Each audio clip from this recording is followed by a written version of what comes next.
আমি ২ নং দুবক মাজিচুপা সত্ৰই যিটো এটা অনুষ্ঠান কৰিলোঁ, পবিত্ৰ অনুষ্ঠান, ইয়াতকৈ আৰু ডাঙৰ উত্তম পবিত্ৰ অনুষ্ঠান নাই।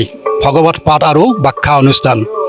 আমি ভগৱত ৰসহিন্দু সত্ৰাধিকৰ ৰিজু পাঠকৰ মহন্তদেৱৰ দ্বাৰা আজি আমি যিখিনি ভগৱত শুনিলোঁ, আমি সঁচায়ে অন্তৰ চুই যোৱা ভগৱত পাঠ শুনিলোঁ। আজি আমাৰ মনটো এনেকুৱা লাগিছে যেন আমি বৈকুণ্ঠহে আমি আছোঁ আজি, এনেকুৱা লাগিছে। আৰু এই ভগৱত অনুষ্ঠানত আমাৰ ৰাইজে আৰু সকলো দূৰ দূৰণিৰ পৰা আহি কিনে আমাক মানসিকভাৱে, শাৰীৰিকভাৱে, আৰ্থিকভাৱে যিখিনি সহায় কৰিছে, আমি তেওঁলোকক আন্তৰিক ধন্যবাদ জনাইছোঁ আৰু তেওঁলোকৰ ওচৰত আমি চিৰকৃতজ্ঞ হৈ ৰ'ম।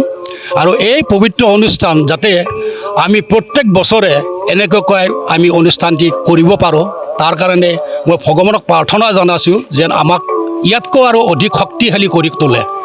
এয়ে মই ভগৱানৰ ওচৰত প্ৰাৰ্থনা জনাই মোৰ বক্তব্য সামৰণি মাৰিলোঁ। ধন্যবাদ। চুবা সত্ৰৰ ৰাইজে আজি এটি ভাগৱতৰ অনুষ্ঠান আয়োজন কৰিলে। আজি বিশেষ দিন এটা আছিল, গুৰু পূৰ্ণিমা, আৰু এই পবিত্ৰ দিনটোতে তেখেতলোকে এই অনুষ্ঠানৰ আয়োজন কৰিলে। শ্ৰী শ্ৰী উত্তৰ বেটনা শংকৰদেৱ সত্ৰৰ আমি সত্ৰাধিকাৰ হিচাপে ইয়াত আমন্ত্ৰণ কৰিলে আৰু এই অনুষ্ঠানত উপস্থিত থাকি সঁচাকৈ বৰ আনন্দিত হ'লোঁ। ইমান শৃংখলাবদ্ধ ব্যৱস্থাৰে তেওঁলোকে ভাগৱত শ্ৰৱণ কৰিলে। ৰাইজৰ যি প্ৰয়াস প্ৰচেষ্টা অত্যন্ত প্ৰশংসনীয়। বিশেষকৈ যুৱচামে লগ লাগি এই অনুষ্ঠানৰ আয়োজন কৰিছিলে। গতিকে আজিৰ প্ৰজন্মই এনেধৰণৰ আধ্যাত্মিক অনুষ্ঠানৰ আয়োজন কৰাটো খুবেই শুভ লক্ষণ আৰু সকলোৰে মংগল কামনা কৰিলোঁ। অনুষ্ঠানটো বৰ শুভ অনুষ্ঠান হ'ল, এই কথা আমি স্বীকাৰ কৰিছোঁ।